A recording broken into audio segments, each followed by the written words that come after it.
The pen was cold in my hand. Not a dramatic cold, just the ordinary chill of a metal ballpoint that had been sitting on a conference table for 40 minutes while my brother explained, in precise and patient detail, exactly why I should sign the company over to him. I set it down. That was when he grabbed my wrist. Not hard enough to bruise. Hard enough to make the room go silent. The kind of silence where you can hear the air conditioning, and the scratch of someone shifting in their chair, and the slow exhale of the attorney sitting at the head of the table. A man named Greg Fust, who had worked with my father for 19 years and who, in that moment, set his own pen down very deliberately and said nothing, just watched. My brother let go. "Sign it," he said again. I didn't. Let me back up. My father built Terrace Pacific from a single landscaping truck and a phone number printed on a flyer he stapled to telephone poles around Glendale in 1988. By the time I was born, he had 40 employees. By the time I was 12, he had a regional headquarters, contracts with 3 hospital systems, and a waiting list. He was the kind of man who still drove the same truck on Saturdays, not because he had to, but because he said it kept him honest. He also kept meticulous records. Every contract, every invoice, every handshake deal that later became a real deal. His home office looked like a museum exhibit about a man who trusted no one and loved everyone, which was maybe the most accurate summary of who he was. My brother is 6 years older than me. Growing up, I worshipped him. He taught me to ride a bike, helped me with chemistry homework, showed up to every single one of my volleyball games with a handmade sign that said Juline in letters that got bigger and more elaborate every year until the last one had glitter glue and what I think was a drawing of a small bear. I am telling you this so you understand that what happened later was not simple. Nothing about this was simple. My father got sick in the spring of my 28th year. Pancreatic cancer, which is the kind that doesn't give you much warning and doesn't negotiate. He had 4 months between the diagnosis and the funeral. In those 4 months, he updated his will, reorganized the company's ownership structure with Greg Fust's help, and had a long conversation with me in his hospital room one afternoon in July, while my brother was out getting coffee. He told me he was leaving me a 51% controlling stake in Terrace Pacific. He told me he loved my brother. He also told me that my brother had borrowed against his personal equity in the company twice in the past 3 years without telling him, had signed a supplier contract that ended up costing them $112,000 to exit, and had hired his girlfriend's cousin as the operations manager despite her having no relevant experience. He said he'd spent a year trying to figure out how to handle it, and had finally decided that the most loving thing he could do was give me the controlling stake and let me make the call on what came next. "You're more like me than you know," he said. I didn't feel like him at all that day. I felt 28 years old and terrified and like I was being handed something I hadn't asked for and couldn't put down. He died 11 days later. I won't describe the funeral. Some things don't need to be unpacked in front of strangers. What I will tell you is that my brother found out about the will 2 weeks after we buried my father. Greg Fust read it at a formal meeting in his office. Me, my brother, our aunt, who had a small stake from years ago, and my brother's girlfriend, who had come uninvited and sat in the corner chair with her arms crossed, like she was owed something. My brother's face, when Greg read the 51% figure, was very still for a long moment. Then he smiled. It was a smile I had never seen on him before. It didn't reach his eyes. "Dad must have been confused," he said. Toward the end, Greg Fust looked at him over his glasses and said, "He was not confused. I worked with him on this revision for 3 months. He was extremely clear." My brother nodded slowly. "Right," he said. "Right." That was the last calm conversation we had for 8 months. What followed was a kind of sustained pressure campaign that I didn't have a name for at the time, though I've since learned the actual term is coercive control. It doesn't just happen in romantic relationships. It happens in families. It happens when someone has decided that what you have belongs to them, and they are willing to make every single day of your life uncomfortable until you agree. It started small. My brother calling me at 7 in the morning to discuss concerns about my decision-making. His girlfriend commenting on my social media posts in ways that were never quite rude enough to screenshot and show someone but always left me unsettled. Suggestions from him, from our aunt, Eventually, from extended relatives I barely knew. That I was being selfish. That I was misreading Dad's intentions. That Dad had always meant for my brother to run the company, and I was technically blocking that. I started keeping a notebook, my father's habit. Every conversation, every call, every email. Date, time, what was said. 8 months after the funeral, my brother filed a legal challenge to the will. His argument was that our father had been mentally compromised by the illness and the medication, and that the updated ownership structure didn't reflect his actual wishes. He had 2 family friends lined up as witnesses. He had a letter, ostensibly written by my father, that I had never seen before and that expressed regret about the updated will and a wish that my brother take over fully. I looked at that letter for a very long time when Greg Fust showed it to me. The signature was my father's. The handwriting in the body of the letter was not. My father had a specific way of writing the letter G. He'd learned penmanship from his own father, who was meticulous about it, and there was a loop at the top that was distinctly his. The G's in the letter were different. Also the spacing between words. Also the way he wrote dates, which was always day, month, year because he'd done a summer in England in his 20s and it stuck. The date in the letter was written month, day, year. I had 19 years of my father's handwritten notes in his home office. I had birthday cards and grocery lists and post-its stuck to contracts. I realized, a forensic record of exactly how my father wrote. I hired a handwriting analyst. I also hired a forensic accountant to look at the 3 years of company financials my brother had managed. And I said nothing to anyone while both of those processes ran in the background. This is the part where I should tell you I felt powerful and strategic. I didn't. I felt like I was underwater. I was still going to work every day, still attending the company's monthly operations meeting and sitting across the table from my brother and pretending everything was fine.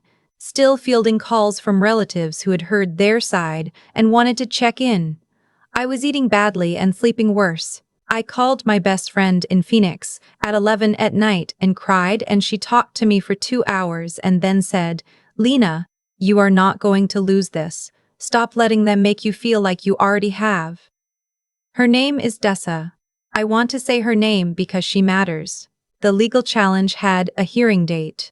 Greg Fust, who had by that point become genuinely angry in the quiet way that methodical people get angry, told me that he planned to testify about the circumstances of the will revision in detail. He also told me there was something I needed to know. One of the 2 family friends my brother had lined up as witnesses had called Greg's office privately and said he was uncomfortable proceeding. He hadn't wanted to get involved in the first place.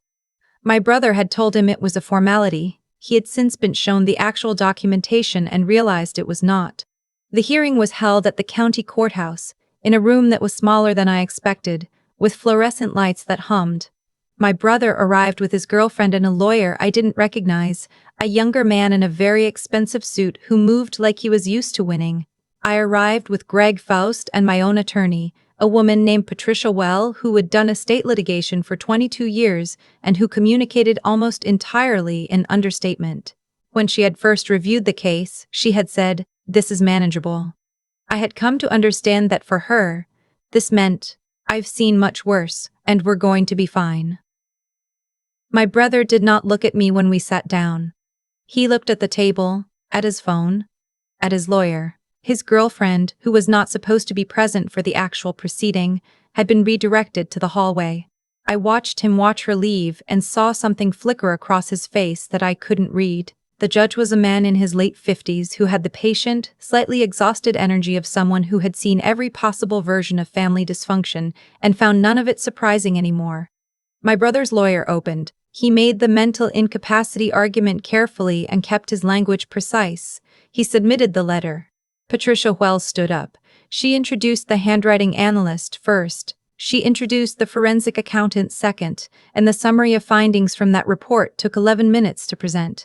During which time my brother became very still in a way that reminded me, uncomfortably, of that day in Greg Fust's office when he'd heard the will read for the first time. The unauthorized equity draws, the supplier contract, 3 additional line items the accountant had flagged as irregular. Nothing that rose to criminal charges on its own. Patricia Well noted carefully, but a pattern of financial behavior that significantly complicated any narrative about who had been operating with clear judgment and whose interests were genuinely aligned with the company's health. Then Greg Foose testified.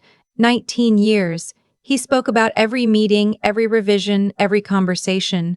He brought his own notes. He had handwritten records of 2 separate conversations in which my father had explicitly discussed his concerns about my brother's management decisions and his reasoning for the ownership revision. He looked once at my brother while he was speaking.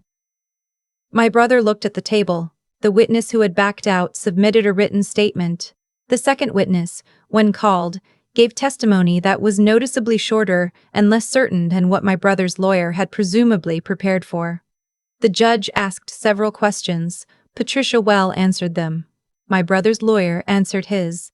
At one point, the judge asked my brother directly whether he had written the letter himself or knew who had. My brother said, "I received that letter. I don't know anything about the handwriting questions." The judge looked at him for a moment. Just a moment. He ruled the following week. The will stood. The ownership revision stood. The letter was flagged for further review by the county attorney's office, which is a sentence I still find faintly surreal to say out loud, but which is where things are now. My brother called me that evening. I let it go to voicemail. He said he hoped we could talk, that he was sorry things had gone the way they had, that he missed me. I sat with my phone for a long time after I listened to that message. I thought about the sign with the glitter glue and the small bear. I thought about him showing up to every game. I thought about my father's face when he told me I was more like him than I knew, and how much it had scared me, and how I was starting to understand what he meant by it. I did not call back. What I did instead was go to my father's home office, which I had kept exactly as he left it, and which still smells faintly of his coffee and the cedar drawer liners he used, and I sat at his desk for a while. I had a decision to make about the company, not a legal decision. The legal part was done. The decision was whether I wanted to find a path that included my brother in some capacity, under terms I controlled and with protections I set, or whether I was closing that door. I'm still making that decision. I'm allowed to take time. What I know is this. My father did not build something for 40 years so that someone could forge his handwriting and take it in a hearing room. He built it carefully on paper, with records, because he believed that the truth should be documentable. That's what he taught me. Not just to trust people, to make the truth verifiable, so that when someone decided not to be trustworthy, the record would speak for itself.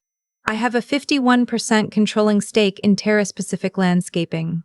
I showed up to the operations meeting last Monday. I drove one of the company trucks on Saturday morning because I had a site visit and it was available, and because it felt, for the first time, like it belonged to me. It was loud and a little beat up, and the radio was stuck on a country station I didn't recognize. I left it on. My father would have appreciated that. I've thought a lot about the moment my brother grabbed my wrist. Not because it was the worst thing he did. It wasn't, not even close, but because of what happened in the split second before it. He paused. He made a choice. And in that pause, I saw something I hadn't wanted to see for the entire 8 months leading up to it, that he had decided I was an obstacle, not a person. That's the thing nobody tells you about this kind of situation. The hardest part isn't the legal process. It isn't even the grief layered underneath all of it, losing your father and then watching someone try to rewrite who he was and what he chose. The hardest part is accepting the evidence in front of you about someone you loved. I kept a notebook because my father kept notebooks. I hired professionals because my father documented everything. I stayed quiet while the investigation ran because my father believed that the truth, if it existed, would hold. I didn't do any of those things because I was strategic or fearless. I did them because I was terrified of losing and I needed something to hold on to, and the thing I reached for was his way of doing things. What I've come to understand is that integrity is not a dramatic gesture. It's not the moment you stand up in a courtroom and deliver a speech. It's the 19 years of handwritten notes Greg Faust brought to that hearing. It's my father writing dates in day-month-year format because he'd spent a summer in England and it stuck, and he never bothered to change it. It's small, consistent, ordinary behavior over a long period of time, and when someone tries to imitate it or erase it, the record speaks. My brother made choices too, and they accumulated. The equity draws, the bad contract, the letter with the wrong handwriting. Each one probably felt manageable in the moment. Each one probably came with a justification that made sense at the time. That's how these things work. Not a single dramatic decision to become someone untrustworthy, but a series of small ones that add up until the sum is undeniable. I'm not angry at him the way I thought I would be. I'm something quieter than angry. I'm sad about the person I thought he was, and I'm clear-eyed about the person the evidence showed me he'd become. And those two things sit in me at the same time without resolving. Maybe they never will. What I know is that my father gave me something more valuable than a 51% stake in a landscaping company. He gave me a way of operating. Show up. Keep records. Trust the process. Drive the truck on Saturdays. The country station was still on when I turned the engine off. I sat in the parking lot for a minute before I went inside. That felt like the right way to start.